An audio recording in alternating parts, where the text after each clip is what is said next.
চলমান পরিস্থিতি, আগামীর নির্বাচন এবং কিভাবে এই জাতিকে একটি নতুন পথে নিয়ে যাওয়া যায় সেই বিষয়গুলো নিয়ে আলাপ আলোচনা শেষে আপনাদের সামনে হাজির হয়েছি। আমরা আল্লাহর কাছে শুকরিয়া আদায় করি। আপনারা জানেন যে এই জুলাইয়ে ছাত্র জনতার একটি সফল গণ অভ্যুত্থানের মধ্যে দিয়ে আমরা দীর্ঘ 16 বছরের ফ্যাসিবাদ হটিয়েছি। যেই ফ্যাসিবাদের আমলে এই দেশের সাধারণ মানুষ, আলেম ওলামা সকলেই নির্যাতিত, নিষ্পেষিত, নিগৃহীত হয়েছে এবং বাংলাদেশ কার্যত প্রতিবেশী দেশের একটি করদ রাজ্যে পরিণত হয়েছিল। তো সেই জায়গা থেকে আমরা মনে করি যে এই দেশের কিছু মৌলিক সংস্কার ব্যতীত যদি আমরা একই পথে চলি তাহলে আবার এই দেশে নানান ধরনের সংকট তৈরি হবে, স্বৈরাচার তৈরি হবে, ফ্যাসিস্ট তৈরি হবে। সে কারণে আমরা মনে করি যে এই জুলাই গণ অভ্যুত্থানের যারা হত্যাযজ্ঞ চালিয়েছে, নির্মমতা চালিয়েছে, গণহত্যা চালিয়েছে, তাদের একটা দৃষ্টান্তমূলক বিচার হওয়া দরকার এবং একই সাথে এই গণহত্যার সাথে জড়িতদের রাজনীতি বাংলাদেশে অন্তত হওয়া উচিত না।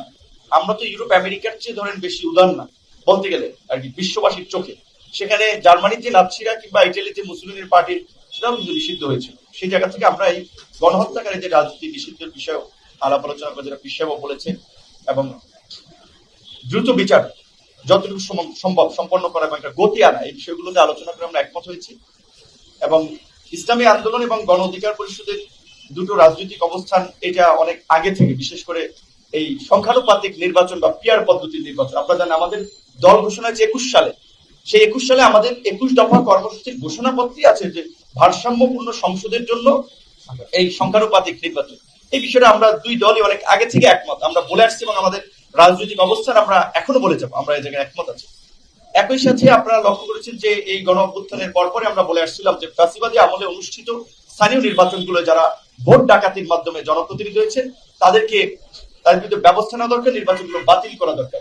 সেক্ষেত্রে স্থানীয় নির্বাচন অনেক ক্ষেত্রে আংশিক বাতিল হয়েছে, কিছু ক্ষেত্রে পুরোপুরি বাতিল হয়েছে এবং গত 8 মাসে স্থানীয় সরকারের প্রতিনিধি না থাকায় মানুষ কিন্তু ব্যাপক ধরনের সেবা পেতে ভোগান্তির শিকার হচ্ছে এবং কিছু লোক জোর জবরদস্তি করে এই সমস্ত জায়গাটা আধিপত্য বিস্তার করছে। সেই জায়গা থেকে আমরা বলছি এই স্থানীয় নির্বাচনগুলো হওয়ার মধ্যে দিয়ে জনগণ একটা স্বস্তি পেতে পারে।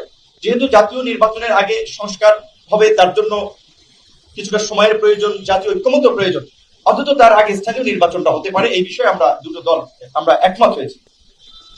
একই সাথে এই বাংলাদেশের যে বিশেষ করে ভৌগোলিক কারণে যে বিদেশি আগ্রাসন এবং আধিপত্যবাদী শক্তি সবসময় রাজনীতির কলকাঠি নাড়ার চেষ্টা করে, সেই ক্ষেত্রে ভবিষ্যতে যেন সেটা না পারে, এই জন্য আমরা আধিপত্যবাদ, আগ্রাসনবাদ ও সাম্রাজ্যবাদ মুক্ত একটি কল্যাণমূলক রাষ্ট্র তৈরির বিষয়ে আমরা একমত হয়েছি, যেখানে